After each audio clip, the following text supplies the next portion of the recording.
Hello and welcome. I'm Sam Califer, your host for Vision, the show where we talk all about the College of Arts and Sciences as well as its faculty and students. Today, I'm joined by Dr. Brian Shoup, Department Head and Associate Professor from the Department of Political Science and Public Administration. Thanks for joining. Thank you for having me. Yes, excited to have you on the show, talk about all the great work you're doing. But first, I was hoping you could just introduce yourself, talk about your professional experience and how you came to Mississippi State. Sure. Well, my name is Brian Shoup. I got my PhD in political science at Indiana University in 2007. I've been a member of the Mississippi State community since 2009 when I came here as an assistant professor. During that time, I've been really lucky to have a lot of different roles in the department. I spent some time running the Mississippi Model Security Council, which is a very important program that we have. It does a lot of outreach to high school students in our region and kind of gets them familiar with Mississippi State. From there, I moved into the role of undergraduate coordinator, which was really an education for me because you start to understand how curriculum works. You learn a lot about how scheduling functions, but you also really kind of get to see the ins and outs of how you construct a really good undergraduate career for the young people who come to our university. And you know, a couple of years ago, my predecessor, Eddie French, a good friend of mine, he had done a lot of his time as a department head, and it is a job that requires a lot of work. He had done his service to the department and decided he would step back into the faculty. I became the interim head for 1 year, and that was a really important learning experience. We were just coming out of the worst part of COVID, and we were trying to reacclimate ourselves to kind of a period of something akin to normalcy. So there was a little bit of learning that went with that. But when the opportunity to become the full-time department head was made available, I applied, and fortunately, and I'm very humbled to say, my fellow faculty and the administration here gave me the keys to the car. So we'll see how it goes. Yeah, and congratulations, Thank you. interim department head to now the official full-time department head. That's so great. And what has that transition been like from faculty to administration? It's been interesting. You start to learn that the way in which an academic unit operates looks different from different kinds of perspectives, and you become more aware of a lot of the ways in which it interacts with other sections and parts of the university. We're kind of an interesting ecology in a modern American university, and all of the different parts may not always know how they're interacting, but at the end of the day, there are some pretty important synergies that happen between departments, across colleges, and across units. Becoming aware of how that operates and how that functions, and how you can best advocate for the people in your department so that they can benefit from those synergies has been an important part of the job for me to learn. Sure, yeah. It's a whole nother level of responsibility. So, trying to learn and do the best you can. So that's great. And yeah, you were appointed during such an interesting time. To me, it seems like the kind of research that your department does, things like universal basic income, supply chain, disaster management, public financing, comparative politics, all of those things have really entered into the public consciousness so much since 2020. Does that seem like an accurate statement from your point of view? Have you noticed that in the way you interact with people? Yeah, so there's a lot of different sorts of developments that have occurred in our body politic really over the course of the past decade. I think there are a lot of different points that people might look to sort of say this is the pivotal moment. But to my mind, over the course of the past 20 to 25 years, 9/11 certainly very important. It transforms the way in which we view our geostrategic relationships as well as implicates the United States in a long-term global conflict. I think 2008, the economic meltdown that occurs with the housing bubble, radically transforms how people think about issues pertaining to their own economic well-being in the face of large-scale global pressures. And I think that a lot of the dynamics that happened in 2008 very much informed many of the things that occurred in 2020. Income inequality is a substantial issue across all countries around the world, but most especially in the United States. And we live in an era where we have what I perceive of as being two very maximalist kind of approaches to politics. And the reality is that most Americans aren't necessarily part of those two maximalist positions. Most Americans dwell somewhere in between. And it's the case that most Americans, regardless of their backgrounds, when they meet other people, tend to see the goodness in the positions and the truth that people bring to their stated arguments and political perspectives. The problem, unfortunately, is that the most difficult parts of those conversations are typically made by people who, buttressed by social media and the sorting algorithms that sort of put people into their appropriate quote-unquote baskets, makes it very hard for us in the aggregate to understand those really common sort of shared perspectives and views that we share with other citizens who might have different kind of backgrounds and perspectives. That's a difficult issue.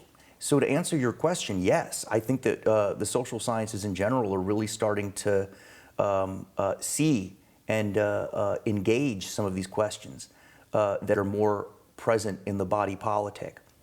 But I do worry about it a lot because we're at a period of time where, you know, I always tell my students at the end of every single class, no matter what I'm teaching, I always say, love each other and love your country. And I think that those are, you know, they might ostensibly be somewhat trite or simplistic sorts of things.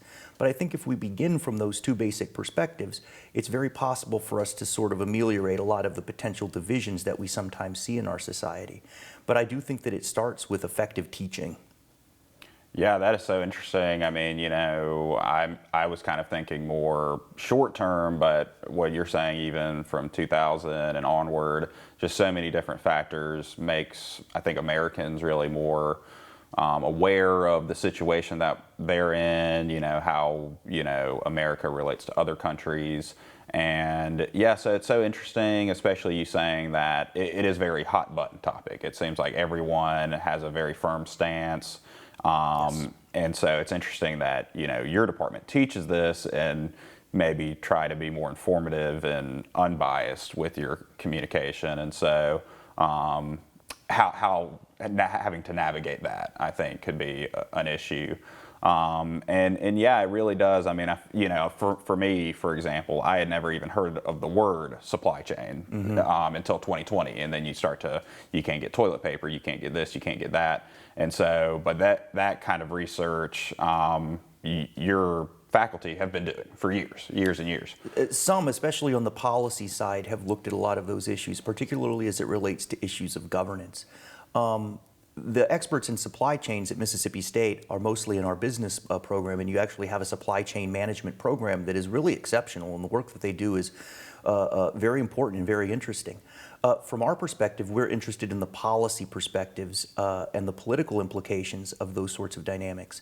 I think obviously with COVID, we see pretty clearly how our ability to have all of the different sorts of innovations that make our lives not just more convenient, but improve, or at least I hope, improve our quality of living, are deeply connected to supply chains that are based upon the comparative advantage you know, countries being capable of more efficiently or cheaply producing particular products. Well, with highly complex goods, the fact is that the inputs that make them, they're going to come from many parts around the world. There's also issues pertaining to shipping. There's issues pertaining to logistics. And a lot of these issues are not simply going to be immediately solved by the free market. I'm a believer that the free market is one of the best gifts that the human species can give itself. But like any of the things that we see in our lives, it has its own limitations. And consequently, we need different kinds of modes of kind of addressing collective action problems, whether that's issues, something like voting, whether that's something like a bureaucratic model of government, or whether it's something like the free market. What we want is to find a way for those different kinds of human artifacts of how we arrive at choices to work together in an effective way. One of the big problems, unfortunately, and I think we're hinting at it, is that regrettably we live in, again, that era of political maximalism, where one group will want to privilege a market model at the expense of all others, while another individual or group may perceive that only government can solve these problems at the expense. And that's not really a very good way to look at how we solve a lot of these problems. Yeah, so you know, that's the kind of research that your people do. They're looking into those. What are the options? How do you implement them? And I think in a general sense, people are much more attuned to that. They're much more concerned with it.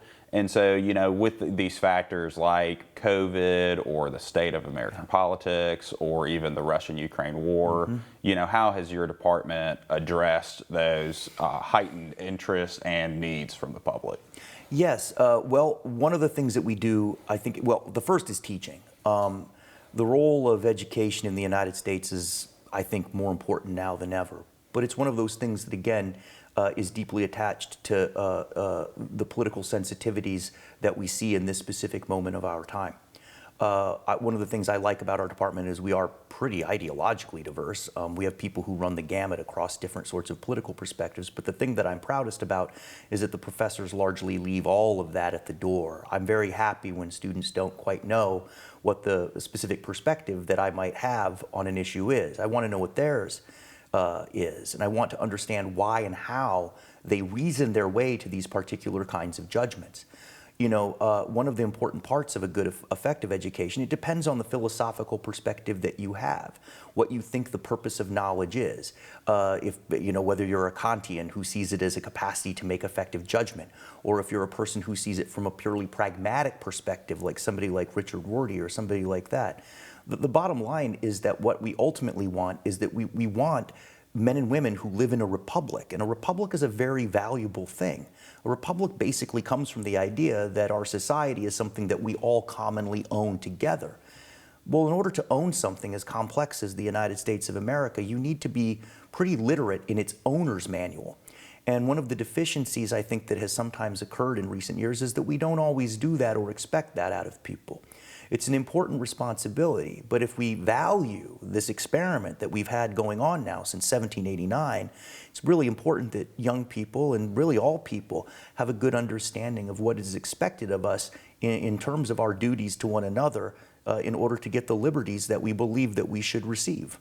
Yes, I think just such an important period in America, and it's great to see that your department is doing everything that it can to prepare the next generation, to take the reins and keep the democracy going. So 100%. Thank you so much for joining me today. My pleasure. And speaking with me and talking about all the great work coming out of your department. And thank you all for tuning in to this episode of Vision. We'll see you next time.